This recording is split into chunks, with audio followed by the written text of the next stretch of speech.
Hello guys, this is श्रद्धा। और पिछले video में हमने एक्सरसाइज 1.2 पढ़ ली थी। Now moving on to the next topic जो हमारे पास है रियल नंबर्स के पार्ट्स। और इसमें हम बेसिकली पढ़ेंगे रेशनल नंबर्स। सो रेशनल नंबर्स होते हैं जिनको हम पी अपॉन क्यू की फॉर्म में लिख सकते हैं, और इरेशनल नंबर्स वो होते हैं जिन्हें हम पी अपॉन क्यू की फॉर्म में नहीं लिख सकते। रेशनल नंबर की एग्जाम्पल जैसे कि यहाँ पे मेंशन है 3, 0, 7, 11/3। और इरेशनल नंबर के एग्जाम्पल्स हैं √3, √2, 5 - 2 √3 एंड सो ऑन। सो अब हम यहाँ पे पढ़ेंगे कि हम किसी भी नंबर को इरेशनल कैसे प्रूव कर सकते हैं, बट उसके लिए पहले हमें एक थ्योरम पढ़नी पड़ेगी। सो थ्योरम में हमारे पास late p be a prime number and a be a positive integer if p divides a square then p divides a। तो मतलब अगर p कोई प्राइम नंबर है हमारे पास और a कोई पॉजिटिव इंटीजर है, और अगर p a स्क्वायर को एग्जैक्टली डिवाइड कर लेता है तो p a को भी एग्जैक्टली डिवाइड करेगा। अब इस थ्योरम को क्वेश्चंस में अप्लाई करने से पहले हम इस थ्योरम को प्रूव कर लेते हैं। सो प्रूव करने के लिए हमें पहले यहाँ पे गिवन टू प्रूव और उसके बाद हम लिखेंगे proof.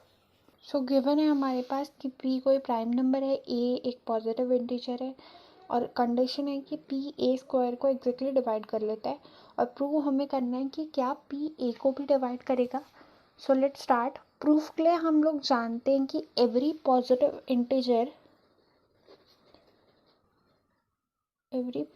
Integer can be expressed as a product of primes. ये हम पहले कई बार पढ़ चुके हैं।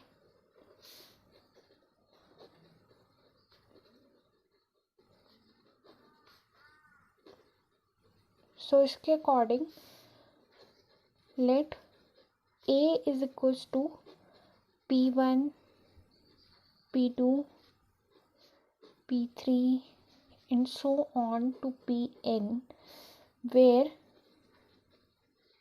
p1, p2 to pn are prime numbers।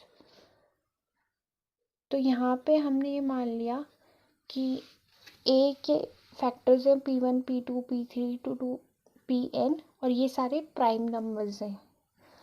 अब अगर हम यहाँ से a स्क्वायर कैलकुलेट करें तो a स्क्वायर हम निकाल सकते हैं p1, p2 and so on to pn multiplied by p1, p2 and so on to pn। तो इससे हमारे पास a स्क्वायर आएगा, तो कुछ इस तरह से आएगा p1 square, p2 square and so on to pn square. अब हमारे पास गिवन है now let p divides a square. तो हमने यहाँ पे मान लिया कि a स्क्वायर p से एग्जैक्टली डिवाइड हो जाता है, और p is a prime factor of a square, और p a का प्राइम फैक्टर है, and p is one of p1, p2, pn। हमें पता है कि p a स्क्वायर का प्राइम फैक्टर है, और p1, p2, p3, pn इनमें से एक है। तो हम फंडामेंटल की थ्योरम की यूनिकनेस जानते हैं कि हर नंबर का अपने एक प्राइम फैक्टर्स का सेट होता है। सो इसके लिए हम लिख सकते हैं since by using uniqueness of the fundamental theorem of arithmetic the only prime factors of a square are p1, p2 and so on to pn। तो a स्क्वायर के फैक्टर्स भी क्या हैं, p1, p2 and so on to pn। this implies that p divides a। तो इससे हमें पता चलता है कि p a को डिवाइड करता है, क्योंकि a के फैक्टर्स भी क्या थे, p2 and so on to pn। तो p इनमें से कोई नंबर है तो p इसलिए a को डिवाइड करता है, thus p divides a square। this implies that p divides a। तो यहाँ पे हमारी ये थ्योरम प्रूव हो गई। तो अब एक्सरसाइज के क्वेश्चन करने से पहले हम एक एक्सरसाइज के जैसा एक क्वेश्चन एज एग्जाम्पल यहाँ पे कर लेंगे। यहाँ पे हमें प्रूव करना है कि √2 इरेशनल है। सो इसके लिए प्रूफ अगर हम देखें तो ये हमारे पास होगा, पहले हम ये मान लेंगे कि √2 रेशनल नंबर है और फिर लास्ट में हम इसका इस स्टेटमेंट का कॉन्ट्राडिक्शन फाइंड आउट करेंगे, मतलब हम अपनी स्टेटमेंट को रॉन्ग प्रूफ करेंगे। आइए देखते हैं कैसे। Let us assume √2 be rational. तो हमने यहाँ पे मान लिया कि √2 हमारा रेशनल नंबर है। Then it will be of the form a/b, a/b या फिर p/q, उससे कोई फ़र्क नहीं पड़ता है, मतलब ये फ्रैक्शन की फॉर्म में हम लिख सकते हैं, where a b are coprime integers and b is not equal to 0। अब को प्राइम इंटीजर्स वो इंटीजर्स होते हैं जिन इंटीजर्स के पेयर का 1 के अलावा कोई कॉमन फैक्टर नहीं हो सकते। जैसे 2/3 अगर हम देखें तो ये होता है को प्राइम, मतलब 2 और 3 का 1 के अलावा कोई कॉमन फैक्टर नहीं होना चाहिए। और यहाँ पे a और b को प्राइम इंटीजर्स हैं और b 0 के इक्वल नहीं है। Again let a and b have no common factor other than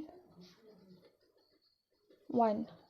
तो हमने यहाँ पे ये भी एज्यूम कर लिया कि a और b का 1 के अलावा कोई कॉमन फैक्टर नहीं है। नाउ अगर √2 रेशनल नंबर है तो हम यहाँ पे √2 इज इक्वल टू a/b लिख सकते हैं ऑन स्क्वायरिंग बोथ साइड्स। अगर इसमें दोनों साइड स्क्वायरिंग कर दे तो √2 का स्क्वायर हमारे पास हो जाएगा 2, a का स्क्वायर a स्क्वायर और b का स्क्वायर b स्क्वायर। तो हम इसे ऐसे लिख सकते हैं 2b square is equal to a square. अब अगर हम देखें तो हम यहाँ पे लिख सकते हैं 2 डिवाइड्स a स्क्वायर, जो अभी हमने थ्योरम पढ़ी है उसके अकॉर्डिंग लिख सकते हैं। अब अगर हम देखें तो b square is equal to a square upon 2 हो जाएगा, तो इसका मतलब 2 a स्क्वायर को डिवाइड करेगा।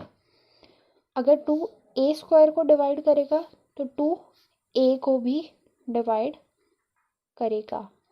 और ये हमारा थ्योरम 1 के अकॉर्डिंग है, from theorem 1।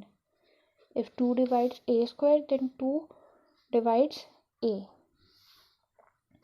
Then a can be written as 2m। तो अगर 2 a को डिवाइड करे तो a को हम एज 2m मतलब 2 के मल्टीपल्स के फॉर्म में लिख सकते हैं, where m is an integer.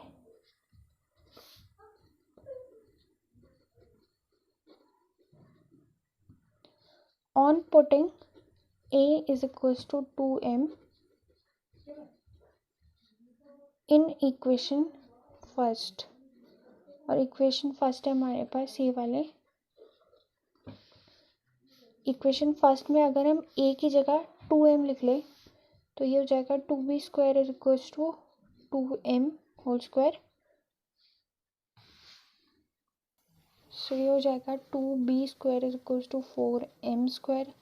और अगर हम देखें तो 2 से 4 कैंसिल हो जाएगा, तो यहाँ बचेगा b square is equals to 2m square. तो अब हम यहाँ पे देखें तो हमें यहाँ से ये समझ में आता है कि 2 डिवाइड्स b स्क्वायर। तो फ्रॉम थ्योरम 1 2 डिवाइड्स b।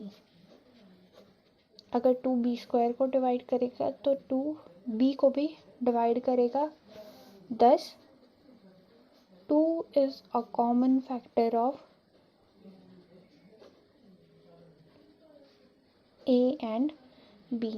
सो यहाँ पे हमें पता चला कि 2 a को भी डिवाइड कर रहा है, और अगर 2 b को भी डिवाइड कर रहा है तो इसका मतलब 2 a और b का कॉमन फैक्टर है।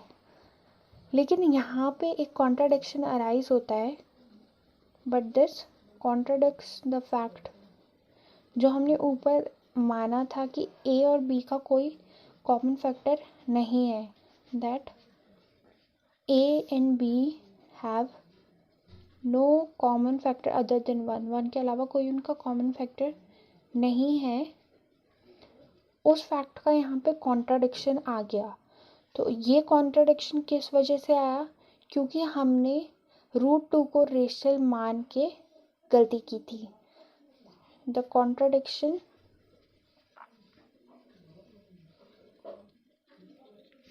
arises by assuming that √2 is rational। तो ये कॉन्ट्राडिक्शन इस वजह से अराइज हुआ कि हमने रॉन्ग अज्यूम कर लिया था कि √2 एक रेशनल नंबर है, हेंस √2 इज इरेशनल। तो इसका मतलब √2 हमारा इरेशनल नंबर है। अब इसी टाइप के क्वेश्चन हमें एक्सरसाइज में मिलेंगे। So thank you guys, and please like, share and subscribe my channel for more such videos.